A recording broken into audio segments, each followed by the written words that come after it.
What is up guys, Jarv here, back today jumping into Destiny 2. Now in today's video we're taking a look at the Ikelos sniper rifle. This has been reprised with Season of Arrival. So in this video today we're going to take a look at the god roll and exactly what this weapon is capable of. Now if you enjoyed the video be sure to leave a rating down below, that super helps me out here on the channel.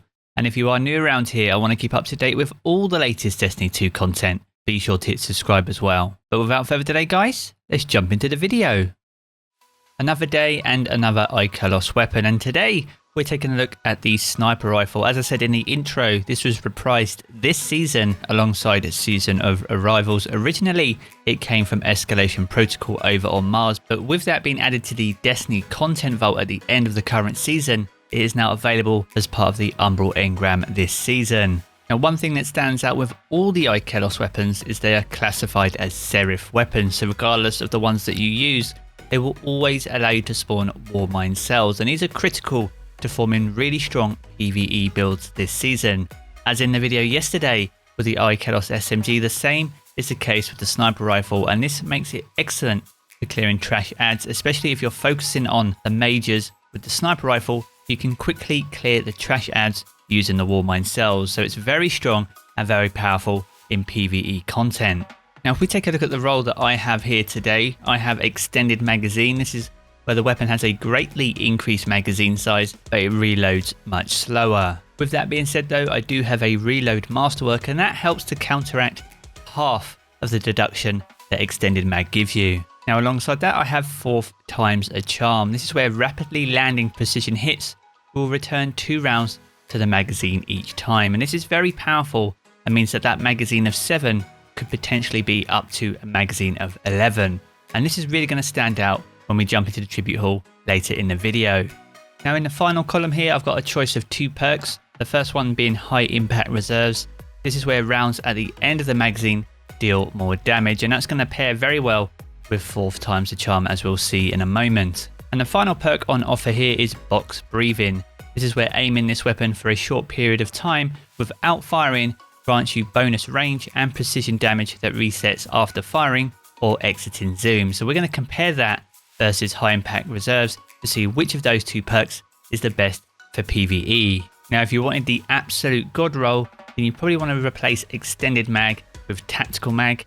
This will provide a +5 to your stability, but also +10 to your reload speed and magazine. However, if you're looking for a crucible roll, then there's some pretty crazy perks here for you as well. Things like accurized rounds to boost that range, but also moving target to improve your target acquisition whilst you're aiming down sights, alongside quick draw, which is excellent for those snapshot kills. Now if you don't have an Ikelos sniper rifle, as I said, you can get it from the Umbral engram. It needs to be the assassin focused Umbral engram, so you need to use Altered Element to refocus this over the prismatic recaster, but once you have focused this in, you can hand it in with the hope of getting a 50-50 chance of a Ikelos sniper rifle. And as you can see here, I was very fortunate to get another good roll. So that's where we get the Ikelos sniper rifle from. It's much easier to obtain now compared to when it was only available through Escalation Protocol. It also has random rolls now compared to the static rolls back in Season 3. So as well as being much more obtainable, it can have some pretty good rolls, especially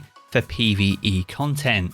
So with that being said, and with the god roll in hand, let's jump into the tribute hall and see exactly what this thing can do. So here we are over in the tribute hall. To kick us off, I have a boss spec equipped on this weapon at the moment. That provides a 7.77% boost to the damage output of this weapon. Anyway, there's no point putting a backup mag on this because it already has extended mag, so that already maxes out the magazine at a total of 7. So first of all, we need to get an idea of what the base damage for this weapon is. So with the boss spec equipped and with no box breathing or high impact reserves, this gun can deliver 9,599 per hit. With 4 times the charm, it's able to deliver 11 consecutive rounds, providing 105,589 in damage. So that is the base damage of the weapon, but what is the DPS? Well, if we take the 140 rounds per minute, which is the archetype of this rapid frame sniper rifle, that means the damage per second for the Ikelos sniper rifle is 22,397.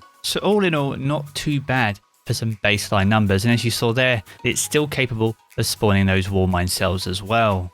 So for our next test here, we're going to equip high impact reserves. This allows us to see exactly how much extra damage that perk can provide. Now it's important to note that high impact reserve kicks in when you have roughly 4 rounds left in your magazine, and this scales up steadily until you've emptied your magazine. Now these damage values vary from 9,599 all the way up to 13,885, but the average output per shot across all 11 rounds is 11,127, which is a total damage output of 122,401. So all in all, that's providing an extra 15% base damage on the basis that you can fully empty your magazine. So once again, if we take a look at the base damage and take that and apply that to the rounds per minute of 140, that provides a damage per second of 25,963, which again is 15% more overall over a base sniper rifle without high impact reserves. Now the final test we're going to do for this sniper rifle is box breathing. So again,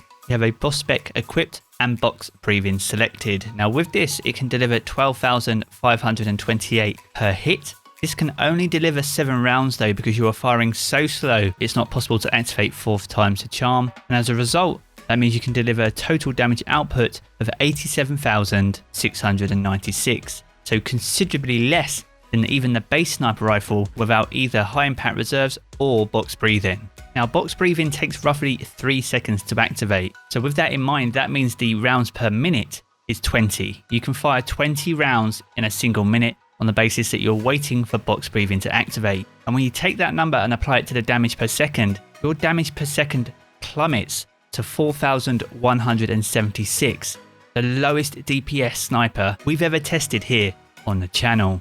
So there we have it guys, that is a breakdown of the Ikelos sniper rifle. If you're going to go after one, avoid box breathing if you're focusing on PVE, and very much go for one with high impact reserves. Box breathing can be effective inside the Crucible with the extra damage and supers. However, there are better perk options even for Crucible. Now if you have enjoyed the video, be sure to leave a rating down below. That super helps me out here on the channel. And if you are new around here and want to keep up to date with all the latest Destiny 2 content, be sure to hit subscribe as well. I'm going to jump back into the game as always guys, but I will catch you all again very soon.